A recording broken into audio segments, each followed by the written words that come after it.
नमस्कार, मी प्रवीण कांबळे महाराष्ट्र न्यूज नेटवर्कमध्ये आपल्या सर्वांचे सहर्ष स्वागत करतो।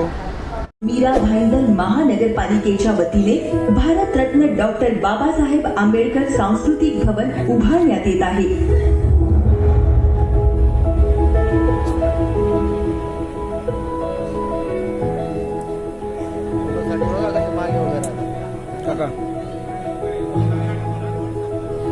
तीन मजली उभारण्यात येणाऱ्या सर्व सोयींनी सुसज्ज अशा या भव्य सांस्कृतिक भवनाची वैशिष्ट्ये पाहुण्यांना बसण्यासाठी ऐसपैस आणि देखना एंट्रन्स हॉल, तिथूनच पुढे प्रशस्त आणि 3 लिफ्ट्सनी सुसज्ज अशी लॉबी, विविध कार्यक्रमांसाठी मंगल कार्यालय हॉल,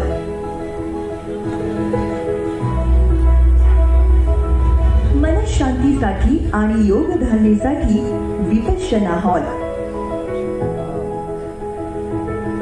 कलागुणांना वाव देणारा एक्झिबिशन हॉल, मनोरंजनासाठी मिनी थिएटर, असंख्य पुस्तकांनी सुसज्ज अशी लायब्ररी, मीटिंगसाठी टेक्नॉलॉजीने सुसज्ज अशी कॉन्फरन्स रूम, सर्व सुखसोयींनी सुसज्ज अशा VIP सूट रूम्स, जिथे तुमच्या सर्व सुविधांची काळजी घेतली जाईल। चविष्ट भोजनाचा आनंद घेण्यासाठी कॅफेटेरिया, स्वच्छ रेस्ट रूम्स,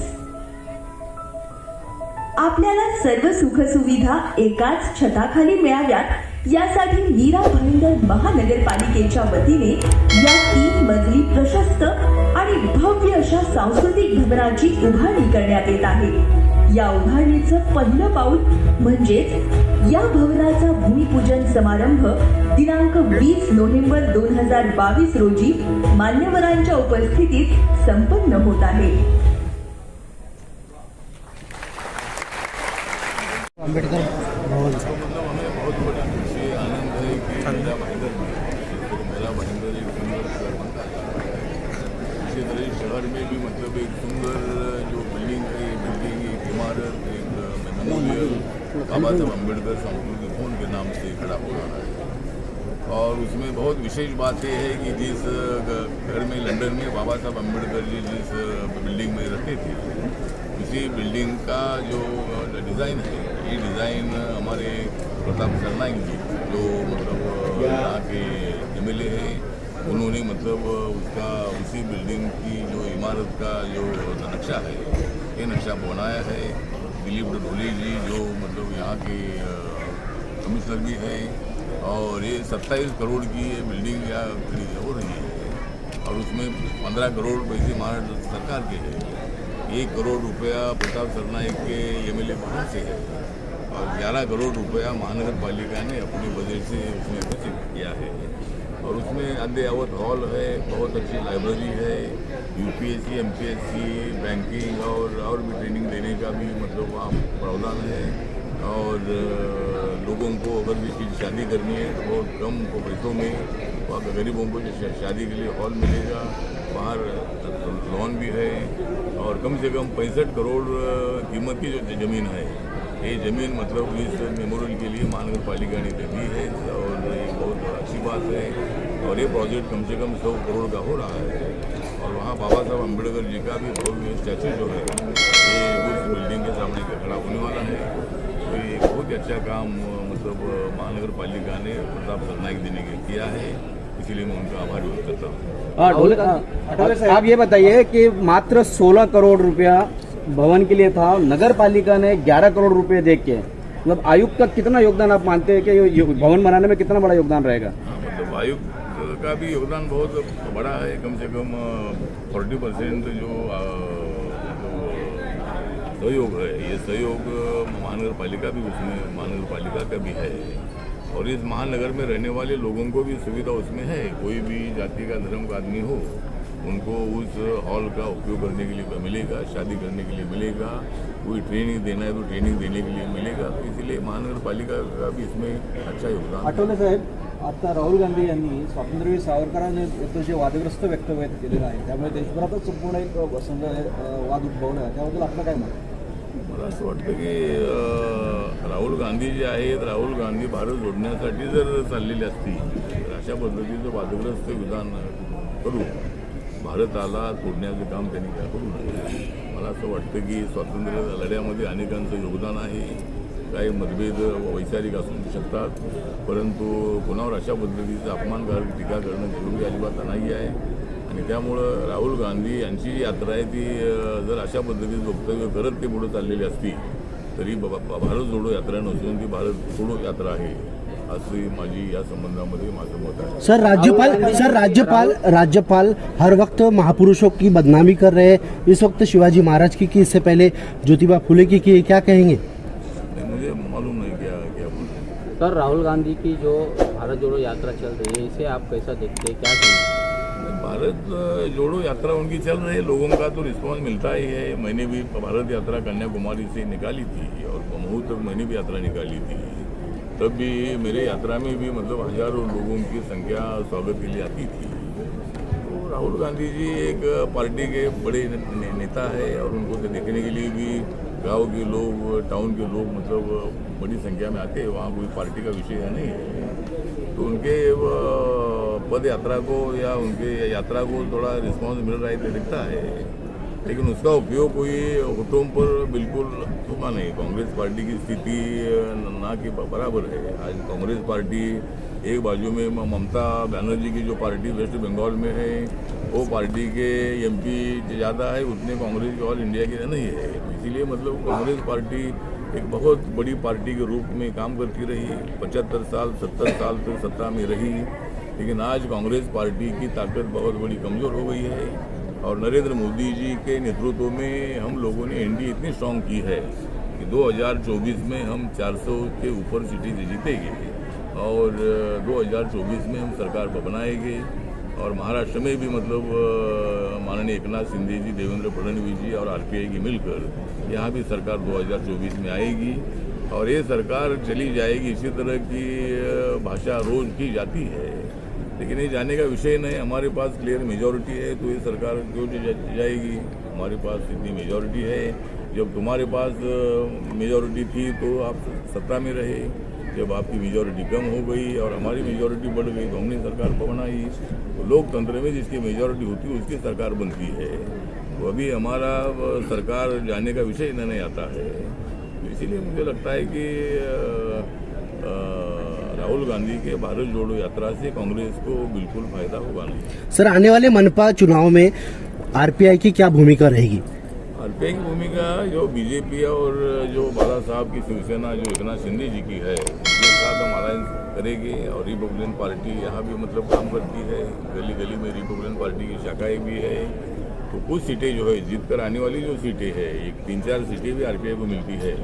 वो भी मतलब हम बीजेपी के साथ और शिवसेना के साथ हम रहेंगे और यहाँ दोबारा हमारी सत्ता, एनडीए की सत्ता, महायुति की सत्ता यहाँ आएगी. लेकिन शिंदे सरकार से मंत्री पद मिलने की आपको कितनी उम्मीद है? को यहाँ पर आठवले टिकटें नहीं दी जाती है किसी भी मनपा के चुनाव में, क्या कहेंगे? हर वक्त आश्वासन दिया जाता है. नहीं दी जाती है, लेकिन इस वक्त देगी. अभी नहीं दिया होगा, लेकिन इस वक्त हम ज़्यादा सीट नहीं मांगते हैं. अभी हमारे अध्यक्ष देवेंद्र शेलेकर जी से मैंने बात की है. मैं प्रताप सरनाइक जी से भी वही यहाँ के एमएलए है, जरूर वो भी उसके लिए कोशिश करेंगे. और कुछ सीट आने वाली जो है 3-4 सीटें भी आरपीआई को मिलती है तो भी कोई दिक्कत नहीं होगी. लेकिन इस वक्त जरूर हमको सीटें मिलेगी, ऐसे हमको उम्मीद. शिंदे सरकार में मंत्री पद की भी आपने मांग की, आपको कितनी उम्मीद है?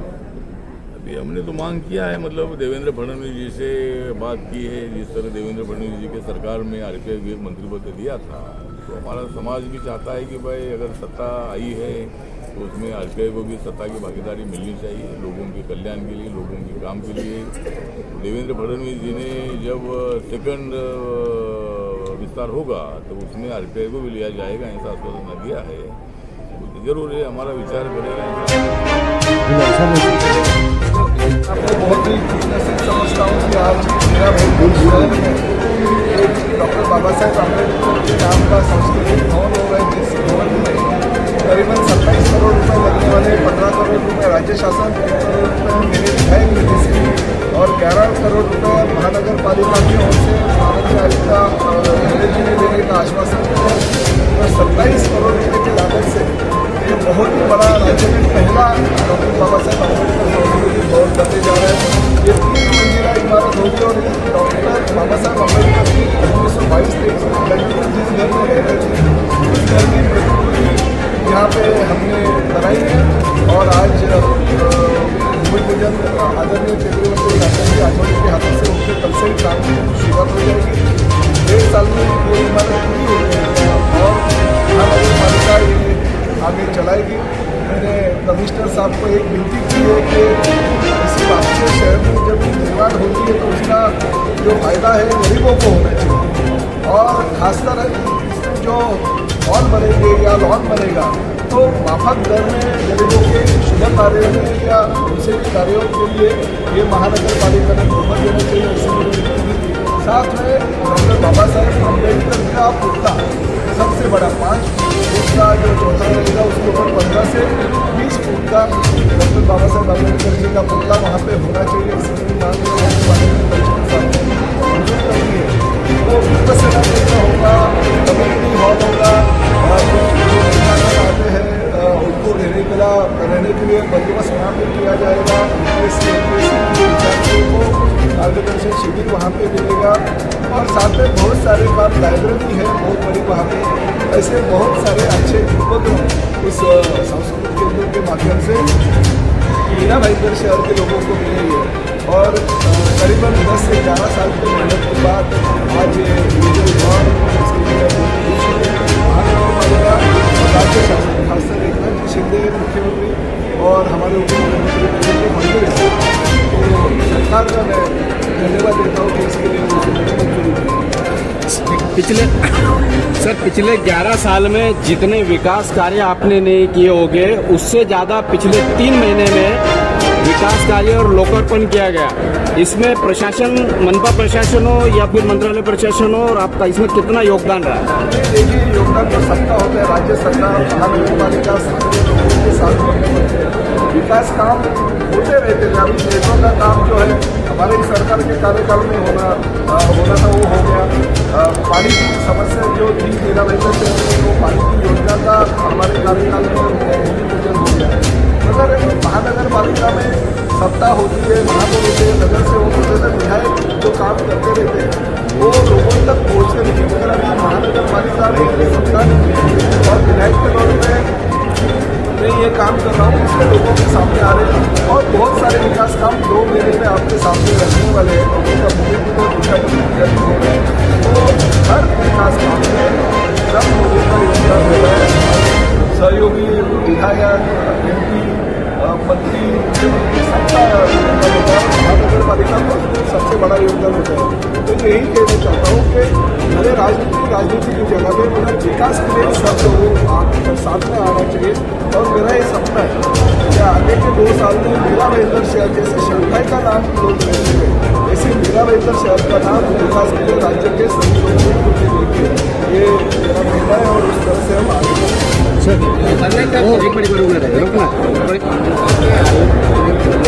पूरी टीम के साथ में सुबह 7 बजे से उठे वॉक विद परिसर का प्रोग्राम लेते हैं, तमाम अधिकारी साथ में लेते हैं इस पूरे इवेंट को, इस पूरे काम को आप कैसा देखते हैं, क्या कहेंगे? देखिए, दिलीप डोले जी जिस वक्त से मीरा भाईंदर शहर का कमिश्नर के तौर पर उन्होंने अपना कार्यकाल चालू किया, उसी दौरान मीरा भाईंदर के बहुत सारे विकास काम हो गए। मीरा भाईंदर शहर को राज्य में नहीं बल्कि केंद्र में नव की महापालिका होने के बावजूद बहुत से विकास प्रमाण पत्र मिले, उन्हें पारितोषिक मिला है। तो मैं यही कहना चाहता हूँ कि एक ऐसा प्रशासन या ऐसा शहर को मिलने के बाद कैसे विकास के काम हो सकते हैं। लोक प्रतिनिधि और प्रशासन अगर सामने रहेगा तो शहर आगे जाता है, पीछे गिरता नहीं है। और दिलीप डोले जी की मेहनत से शहर बहुत आगे जा रहा है। हम लोग उसके सामने भविष्य में सत्ता पक्ष के अधीन रह करके मनपा आयुक्त का काम करना और प्रशासक के तौर पे काम करना, क्या अंतर पाते हैं आप? देखिए प्रशासक के तौर पे और सत्ता पक्ष में थोड़ा सा तो फर्क दिखता है, मगर लोक प्रतिनिधियों की सत्ता के कारण ही विकास के काम होते हैं, ऐसा इतिहास है। ठीक है, अभी प्रशासक है, उनको जिम्मेदारी ज़्यादा है, मगर फिर भी वो अपनी जिम्मेदारी अच्छी तरह से निभा रहे हैं। अमित शाह के माध्यम से सभी मेरा मैं बताना चाहता हूँ, आज डॉक्टर बाबा साहेब आम्बेडकर संस्कृति भवन का उन्मूलन केंद्र के मंत्री इस प्रोग्राम को मौजूद यहाँ के विधायक डॉक्टर सरनाइक साहब, विधायक खिलाड़ी मैडम मौजूद थे, साथ साथ आप लोग और सभी पदाधिकारी मौजूद थे। ये शहर को लेकर अभी मेरे को विधायक सरनाइक साहब ने बताया, ये शहर में जो बन रहे हैं संस्कृति भवन बन रहे हैं, उसका फायदा सोशल रिकॉर्ड समाज के जो वंचित घटक है उसको होगा। साथ साथ पिछड़ा वाला जो घटक है समाज के अंदर उसके अंदर स्टडी करना है, जिसको एमपीसी करना है, यूपीसी करना है, बैंकिंग का भी आठवें साल में एक अच्छा सुझाव दिया, बैंकिंग का ट्रेनिंग का भी इसके अंदर इनकॉर्पोरेट करो। उसके कारण बैंकिंग में जो नौकरी मिलता है वो भी काफ़ी हद तक अपनी मेरा व्यवस्था को मिलेंगे। जो वर्ग के बच्चे गरीब होते हैं वो पढ़ाई करने के लिए फैसिलिटीज नहीं रहती, उसके लिए पूरा फैसिलिटीज मेरा भाई महापालिका की तरफ से वही उसके अंदर दिया जाएगा। साथ में ही कॉन्फ्रेंस हॉल है, शादी के लिए या छोटा फंक्शन करने के लिए जो हॉल है वो भी रहेगा। बाकी उसके अंदर जो फैसिलिटीज है वो आपने सभी ने देखा है, जो वंचित घटक है समाज का जो विकल सेक्शन है उनको इसके अंदर फैसिलिटी का ज़्यादा फायदा हो जाएगा।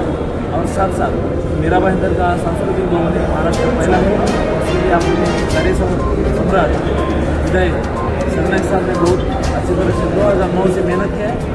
उनके साथ साथ में जो विषय में आया उसके अंदर कॉर्पोरेशन ने भी मेहनत करके भी अच्छी तरह से आज भूमि पूजन होना, एक साल आने वाले एक साल में इसका लोकार्पण वाला है, ये हाल में होगा ऐसा उम्मीद है। सर 11 करोड़ रुपए देना एक बहुत महत्वपूर्ण कदम माना जा रहा है नगर पालिका की तरफ से सांस्कृतिक भवन बनाने के लिए, तो आपको नहीं लगता कि पैसा कम पड़ेगा तो और आने वाले समय में बढ़ाना पड़ेगा? आज तो हमने 11 करोड़ बोला है, लेकिन महीने के तो रुपया काम बढ़ने के बाद अगर ज़्यादा भी पैसा लगा तो दिया जाएगा। अभी जो समय से अपनी मांग की वहाँ डॉक्टर बाबा साहब आम्बेडकर का जो पुतला रहेगा 15 से 20 फीट का ऊंचाई का पुतला वो भी बनाएंगे और काम करते हैं। तो मैंने बार बार बोला है सोशल विकल सेक्शन है, उनके लिए काम तो करते हैं, समाज के जो वंचित है जो विकल सेक्शन है उनके लिए उनकी भलाई के लिए। तो अगर ज़्यादा भी पैसा लगा तो मेरा भाईंदर महापालिका उसके लिए खर्च करेंगे, लेकिन अच्छी बिल्डिंग और सब फैसिलिटी सब मेरा भाईंदर के सब लोगों को दिया जाएगा। सर ये कब तक बनकर तैयार होगा एक, और इसके अलावा जो और भी जो वस्तुएं जो बनी हुई है जो ठीक ढंग से चल नहीं पा रही है, इसके संदर्भ में प्रशासन की तरफ से क्या किया जाए? ये आने वाले 1.5 साल में इंजीनियर के साथ जो कॉर्पोरेट वाला होती है आएगा, ये पहली बात। और दूसरी बात जो बिल्डिंग चल रहे हैं ऐसा एक भी चीज़ नहीं है। जहाँ तक एक अपना क्वेश्चन है ऑक्सीजन साउंड सिस्टम की बात, कोई छोटा मोटा माइक खराब होता है उससे पूरा बिल्डिंग एनालिसिस नहीं किया जाता है। आने वाले समय में जो भी एरर्स है जो भी मिस्टेक है वो जल्दी रखी जाएगी।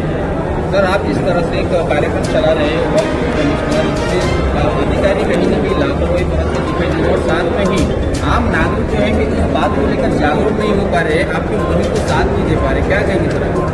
नहीं, वक्त कमिश्नर का कंसेप्ट है अधिकारी की लापरवाही ये नहीं है, और साथ साथ में हम खेल पे जाने के कारण जो काम बाकी और भी जैसे जल्दी से होने के लिए और हम नागरिक उनके गार्डन में एजुकेशन स्कूल में हर एक जगह जाने वाले हैं। और अभी तो लास्ट में से वापस चालू किया हर एक नागरिक के पास इसका जो सुझाव है वो सुझाव लेके और सुंदर नीट एंड क्लीन सिटी बनाने के लिए हम जरूर प्रयास मैडम जिस कारण से हुआ वो उससे ज़्यादा सुंदर, क्योंकि यहाँ बाबा साहेब आम्बेडकर के विचार आगे लेके जाने के लिए सांस्कृतिक भवन जो बन रहा है उससे बड़ी खुशी है। और इसमें प्रताप जी और अपने कॉरपोरेशन दोनों के साथ सहयोग से ये जो बन रहा है तो और सबसे बड़ा इसका उद्देश्य जो है जो सामान्य जनता जो गरीब तबके की जनता को काम आए वैसा भवन और उन विद्यार्थियों को काम आया। क्योंकि आपने सुना होगा कि अम्बेडकर जी 18 घंटे पढ़ रहे थे, तो 18 घंटे पढ़ने वाले अम्बेडकर जी के सांस्कृतिक भवन में आने वाले बच्चे भी इसी तरह से मेहनत करके बहुत आगे बढ़े, शहर का नाम रोशन करे, ये दिल से शुभेच्छा देते हैं इस भवन की। गीता जैन जी, आप ये बताएं कि रामदास आठवले जिन्हें विधायक प्रताप सरनाईक हो या फिर मनपा प्रशासन हो, दोनों की जमकर तारीफ की, आप क्या कहेंगे? बिल्कुल तारीफ करने योग्य अगर कोई काम होते हैं तो तारीफ करना भी चाहिए। उन्हें उत्साह और बढ़ेगा अच्छे काम करने के लिए, तो अच्छे काम की तारीफ बिल्कुल होनी चाहिए। Thank you. Thank you.